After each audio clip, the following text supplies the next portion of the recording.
So let's compare the specs of the Pixel 9 and the iPhone 16, both fairly new devices just released or announced within a couple of weeks in late 2024.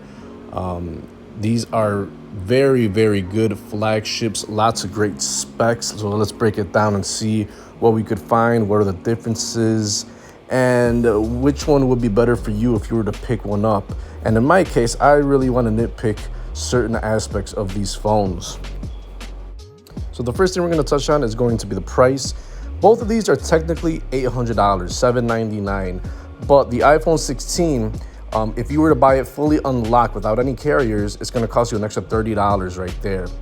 As opposed to the Pixel 9, which is brand new, $800, but you could find it already on sale with massive trade-ins. You can get it as low as $400. I saw it on Mint Mobile here in the US prepaid. They give you $400 off plus a whole year of unlimited service. So you can get some really good deals on the Pixel 9. It wins in the price front. Both of these phones are fairly compact, but the Pixel 9 is just a tad bit overall bigger in dimensions and also a little bit heavier than the iPhone 16. So the more pocketable device is going to be the iPhone 16. As for build quality, these are the best of the best. Glass on the front, glass on the back, and an aluminum frame. They feel very, very nice in the hand. Google phones, Pixel phones finally compete with the great build material. They actually, you can rock them without a case and they feel very, very nice. No more plastic anywhere to be seen. It's just, this is the standard now that Pixel has set with that great build quality, and it finally challenges iPhone, which has always had great build quality. So both of these are equally nice in the hand. Both of these phones also have an eSIM built in, but the Pixel is the only one that has the nano SIM as well between these devices. So that's a big win for me. It makes it a lot more versatile. iPhone has removed the nano SIM card slot, and it's going to be very troublesome to rock and switch out SIM cards and services and carriers, while you could pop them in and out very easily with the Pixel. So that's something that I think is a great advantage for travelers and people that just want to simply swap out service and carriers and phone numbers. Both of these phones have IP68 dust and water resistance, so they'll be decent around water. But the iPhone is going to be a little bit more water resistant. You could dunk it in water 6 meters for 30 minutes, while you only get 1.5 meters of dunking in water on the Pixel. So the overall water phone is going to be the iPhone 16. Now let's talk about the display.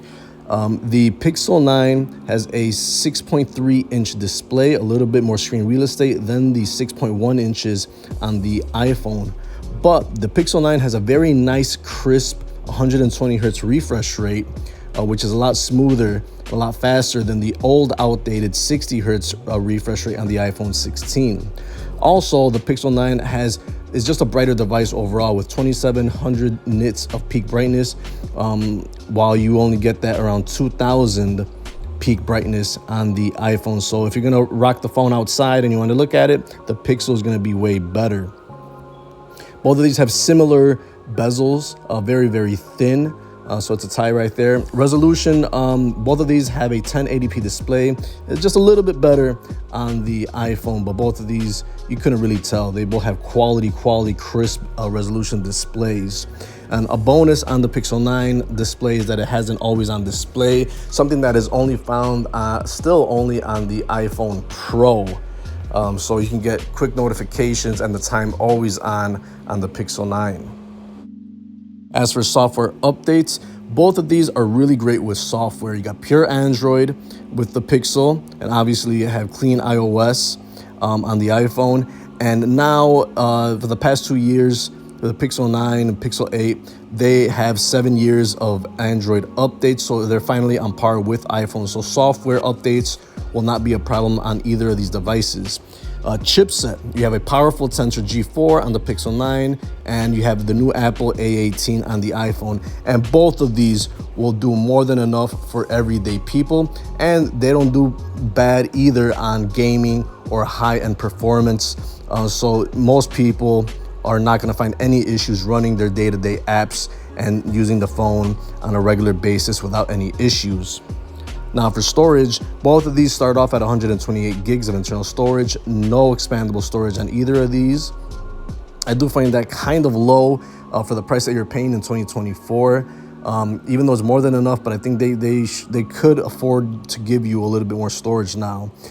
As for RAM, the Pixel 9 has 12 gigs, iPhone 8 gigs of RAM. Although there's 12 gigs of RAM in the Pixel, it's more than enough than what you need, and that's the baseline that's the baseline of RAM now, which is a bump from 8, and you shouldn't have any issues. But don't let that 8 gigs of RAM fool you on the iPhone 16. Finally, the base model has 8 gigs of RAM now, but iPhone has always used RAM very, very nicely, and is just very, very efficient. So you shouldn't see any type of closing of apps or running out of memory or stuff like that on either of these devices.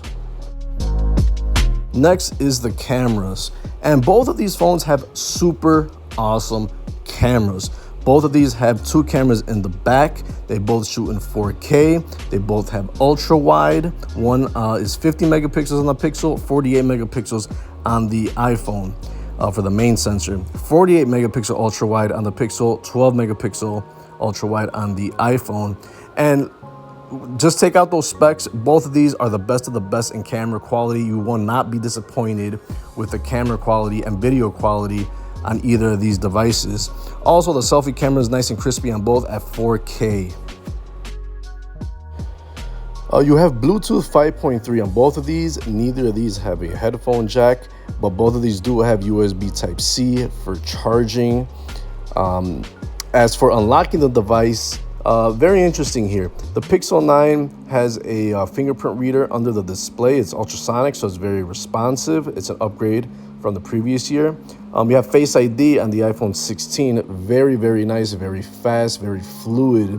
The one major difference between these, though, is that Pixel 9 also has Face Unlock, which is secure enough to open up privacy type of apps like banking and stuff like that, and password protected type of stuff. So in essence, the Pixel 9 has both fingerprint unlock and face unlock, while the iPhone 16 only has Face ID unlock. Now, as for battery, both of these have big old batteries. They'll last you all day. It really doesn't matter to talk about the milliamps. It's 4,700 milliamps on the Pixel 9. The iPhone 16, Apple doesn't really get into the wattage on those or the milliamps, but the past couple of years, iPhone has gotten really, really good at battery life. So it's safe to say both of these will give you all day battery life. And when you need to charge these devices, they will both give you around 50% charge in 30 minutes. You have decent mid-range fast charging on both of these, 27 watt wired on the Pixel 9. Apple never really discloses how fast it is on the iPhone, but they both get wireless charging, and you get reverse wireless on the Pixel 9. You get slower reverse wired charging on the iPhone. So that's been all the specs and the comparisons of the numbers. And overall, both of these phones are very, very impressive. I really like how the Pixel has stepped up its game. It has 12 gigs of RAM now. It has a very premium feel now. Both of these phones are leaning into AI, so they're just more powerful than the previous models. The extra thing on the iPhone 16 is that it has a capture camera button, and that's to allow you to zoom in and out, take a picture very quickly, and other sorts. It also has the action button, which you could set to quickly open an app or do a function. So that's another thing that's been brought over from the previous model. But cameras have been really, really good on both of these devices.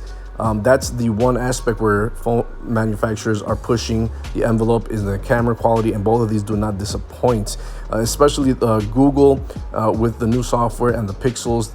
You can do a lot of great stuff with the camera. After you take a picture or a video, you can really make it your own, especially using AI.